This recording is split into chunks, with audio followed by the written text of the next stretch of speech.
The evening light lay thin across the prairie, gold draining into violet as if the sun itself had been wounded. Dust hung in the air, restless, stirred by horses stamping at their reins. Elias Crow rode slow into the town's main street. His shoulders stooped as though the years had piled on him like stone. He had meant only to buy grain and leave before darkness pressed in, but the murmur of a gathered crowd pulled him toward the square. A sound carried above the whispers, a muffled cry, raw and desperate. "I can't breathe." The words punched through him like a ghost's hand. His horse twitched beneath him, uneasy at the tension in the air. Elias dismounted, boots crunching over grit, and walked toward the knot of townsfolk clustered like buzzards around a figure bound to a post. The shape of a woman, small yet defiant, her head hooded in a coarse sack. She struggled against the suffocating cloth, chest heaving, her cry breaking into shallow gasps. The crowd didn't move to help. They only stared. Sheriff Asa Boone stood nearby, arms crossed, face a granite wall. "Caught her stealing from Pike's storeroom," he said when Elias pushed closer. "Law says she waits till morning for judgment." Elias's jaw clenched. The woman's shoulders bucked as she fought for air, the fabric rising and falling with her breath like a sail against a dying wind. For Elias, the scene split open something buried. The image of Clara May, his wife, gasping in a fevered bed, lungs drowning in their own fire. He had sat helpless then, listening to each ragged gasp until silence claimed her. Now again someone was choking before him. The murmurs from the crowd dripped with venom. "That's Maribel Lane," one woman hissed. "Used to sing at Pike's saloon. Sang her way into ruin if you ask me." Another man spat. "Shame's written all over her. Best let her suffocate. Dust'll do the burying." Elias moved forward, shoulders brushing against shoulders that stiffened at his passing. He stopped at the post. The sack quivered with her breath. He raised a hand, rough from years of rope and reins, and gripped the fabric. The sheriff's voice came low. "Careful, Crow. Town don't take kindly to meddling." But Elias's mind was already elsewhere, caught in that strange slowness of time when the heart knows a choice will change it forever. With one firm tug, he lifted the sack upward, letting light fall across her face. The sight stilled him. Maribel Lane. He remembered her, though years had weathered her beauty into something rawer, sharper. Once she had stood under the glow of saloon lamps, her voice a soft lantern in the dark. Men leaned close then, not out of cruelty but longing. Now scars marred her cheek, and her lips trembled with the blue shadow of suffocation. Yet her eyes were alive, fierce with terror but unbroken. Elias felt every gaze of the town pivot onto him. Her breath came ragged but real now, free of the choking cloth. She looked at him through tears, and for a moment the noise of the crowd vanished. Only the sound of wind in the cottonwoods remained, whispering through time itself. Boone cleared his throat. "You've done your mercy, Crow. Now step aside." But Elias couldn't. He saw Clara May in that face, saw Jonah the orphan boy he'd taken in, saw himself too, a man judged once by silence after his wife's death, called cursed by neighbors who'd never lifted a hand to help. He leaned close, his voice gravel and tenderness. "You're safe for now. Breathe." Maribel's lips parted, no words at first, only the long exhale of someone pulled from the edge. The crowd muttered words like disgrace, foolish, protecting filth. Their judgment pressed like iron. Elias felt it burn across his back, heavy and suffocating in its own way. Boone shook his head. "Don't shoulder what ain't yours, Elias. She'll answer to Pike come morning." Something inside Elias, something long dormant, sparked. He straightened, and the spark burned into resolve. "No," he said, voice steady, almost quiet. "She'll answer to no man's cruelty tonight. She's coming with me." The sheriff hesitated, but Elias's gaze held. The town shifted uneasily, as though watching a man step off a cliff. Elias slipped the cloth fully from Maribel's head and dropped it into the dirt. He unbound her wrists with slow, deliberate movements, like a ritual undoing more than rope. When she stumbled, he caught her by the arm. Her eyes lifted to his, a storm of fear and shame and something else, something like disbelief. He led her through the parted crowd. Their whispers cut at him like thorns. "He'll regret it. Crow's gone soft. That woman'll bring ruin." But Elias did not falter. He only felt the fragile weight of Maribel's hand clutching his sleeve, her breath brushing the night air, each inhalation proof that mercy was stronger than judgment. Behind them, the cloth lay trampled in the dust, a small shroud abandoned, never again to steal the breath from her lungs. The ranch lay quiet under the hush of nightfall. Stars began to stitch themselves into the dark, cold fabric of the sky as Elias Crow guided Maribel Lane through the gate. His old house stood like a sentinel at the edge of the prairie, its timbers weary yet enduring, the porch sagging where years of storms had gnawed at it. The land itself held its breath, waiting. Jonah, the boy Elias had taken in after fever swept through his kin, stepped out from the shadows of the barn. Barefoot, thin as a stalk of wheat. He carried a lantern too big for his hands.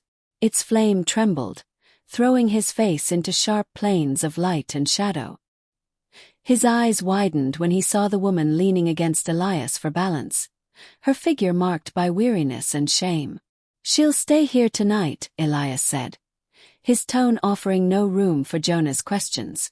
The boy nodded but lingered in silence, studying Maribel the way only children do, without cruelty, without pretense, simply with wonder at the mystery of another soul. Inside, the hearth gave off only the faintest glow. Elias coaxed life back into the embers, feeding them with dry twigs until flame returned, small and persistent. He drew water from the jug and poured it into a tin cup. When Maribel reached for it, her hands trembled so fiercely that drops spilled onto the dirt floor. She whispered something, not quite thanks, not quite apology.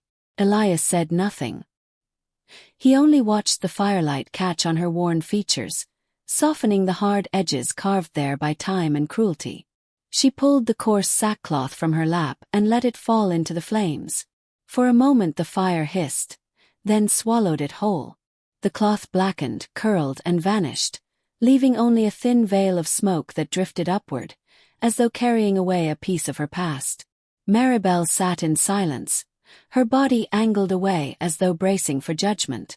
She did not look at him, though her breath came easier now. At last she spoke, her voice cracked but steady. "Why'd you take me from them? You'll answer for it, Elias Crow. They'll see to that." Elias leaned back, boots planted against the floorboards, the lines on his face drawn deep by firelight. "Maybe so. But I couldn't stand by while they smothered you. Dust is meant to choke no one." Her laugh was soft, bitter. "Dust is all I am. Ask anyone in that town." He didn't answer right away. Instead, he reached for a scrap of cloth and began mending a tear in her dress with clumsy stitches, his rough hands moving with a strange gentleness. He had not sewn since Clara May, yet now each pull of the needle seemed like a prayer unspoken. Maribel watched, eyes glistening, her lips parted as though she might protest, but she didn't. Not a word. The night stretched long. The only sound was the ticking of cooling iron, the shifting of the boy in the loft above, and the whisper of coyotes far out on the ridges. When Elias finally spoke, his voice was low, like gravel smoothed by rain. "I remember you. Years back. You're singing." Her eyes flicked to him, wary. "That was another life." "It was yours still," he said.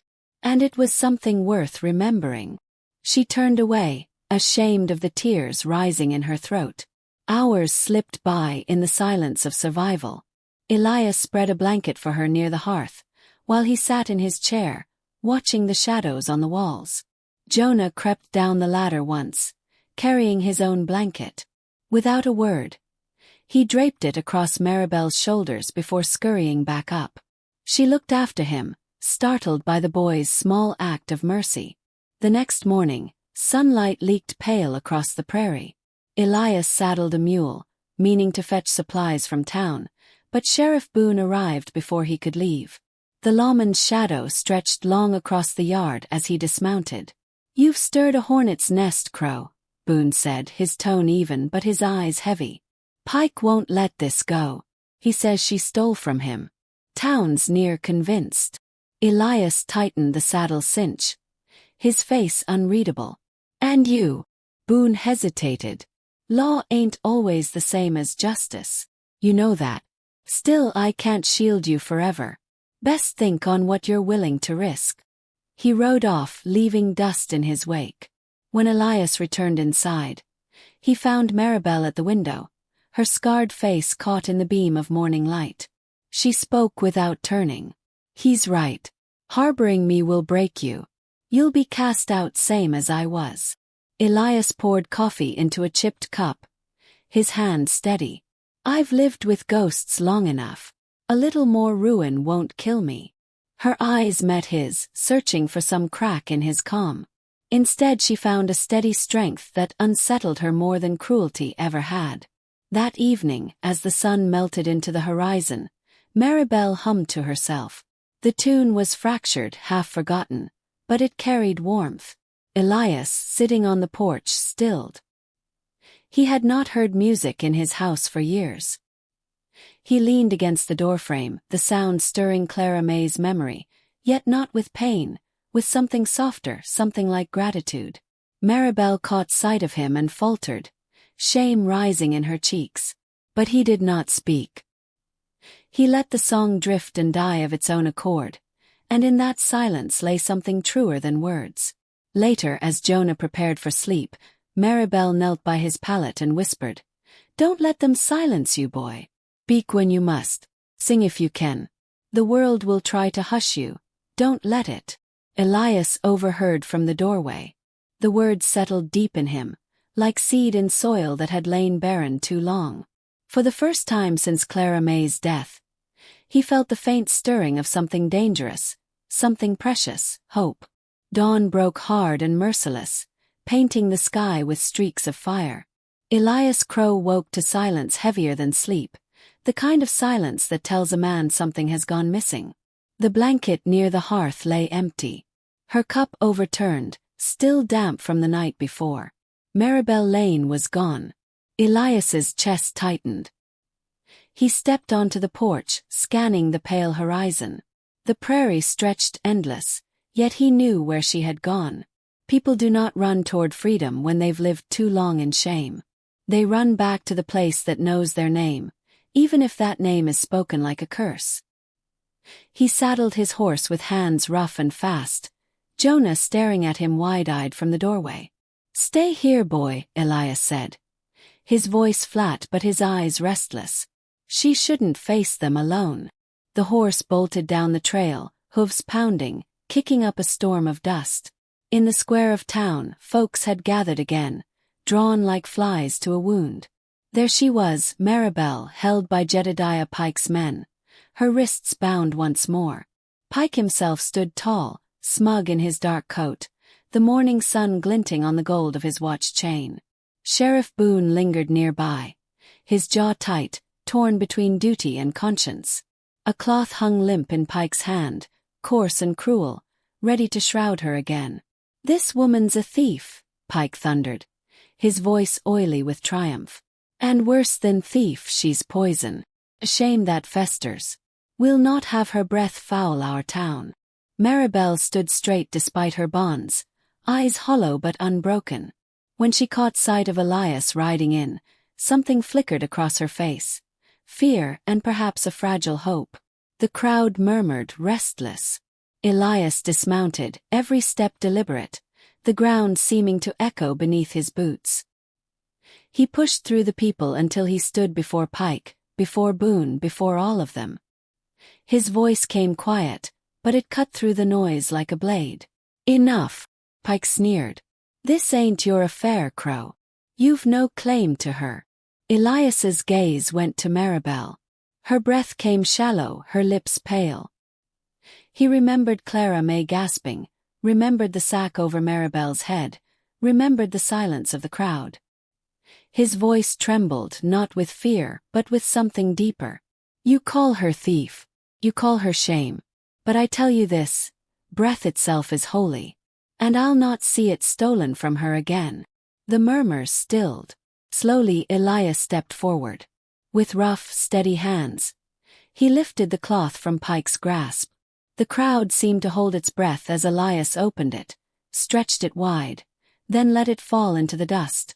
Look at her, Elias said, his voice ringing louder now. See her face. See her scars. She has carried every stone you've thrown, every name you've spat. Yet she still stands. What greater proof do you need that she's worth more than your scorn? Maribel's chest rose and fell, each breath a defiance. Her eyes, bright, unflinching, met the crowd. A hush swept them. Some looked away, ashamed. Others shifted, uneasy, as if truth itself had unsettled their bones. Then Jonah's small voice rang out. The boy had followed despite Elias's command, slipping through the legs of men twice his size. He darted to Maribel's side, planting himself before her with a courage only children know. She's no thief, Jonah said, his voice thin but sharp. She's someone. Same as you. Same as me. Gasps rippled. Even Boone's stern face cracked, his eyes softening. Pike snarled, stepping forward to strike Maribel, but Elias caught his wrist mid-swing. The two men locked eyes, Pike with rage, Elias with unyielding calm. Slowly, Elias pushed the man's arm back until Pike staggered. Boone's voice rang then, steady and final. That's enough, Pike. This ends now. The sheriff moved between them, hand on his pistol though it never left the holster. His eyes met Elias's, and for once they did not argue, they agreed. The crowd broke like a tide losing its pull. People drifted away, muttering but no longer jeering. No one dared put the cloth back on her. No one dared call her less than human again, not with the sheriff's silence and Elias's stand carved into memory. Maribel swayed, weak from fear and shame's long hunger, but she did not fall. Elias stepped to her side, untied the cords at her wrists, and guided her gently to his horse. The cloth lay trampled in the dirt, forgotten, like a snake shed of its skin. They rode out of town in silence, Jonah trailing on a borrowed pony. The prairie wind swept fresh against their faces, free and sharp.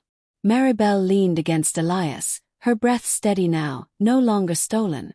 For the first time in years, Elias felt the weight of Clara May's memory ease, not vanish but soften, as though she too approved of the choice he had made. On the ridge above the ranch, Maribel turned to look back. The town lay small and distant, its noise faded into the earth. Her scars glistened in the late sun, no longer marks of ruin but of survival. She said nothing. She did not need to. Her chin lifted, her breath calm, her silence stronger than any song. Elias looked at her, and for the first time since grief had hollowed him, he felt his heart stir not with ache, but with possibility. Final reflection to the reader. And so, friend, remember this. We are all breath beneath a cloth of judgment. Some will press it tight, eager to smother what they cannot understand. But others, a rare few, will lift it with gentle hands. If you find yourself in the crowd, do not be the one who stares in silence. Be the one who sees, who acts, who lets another breathe free. For dignity is not given by the many. It is kept alive by the courage of the few who dare to stand tall.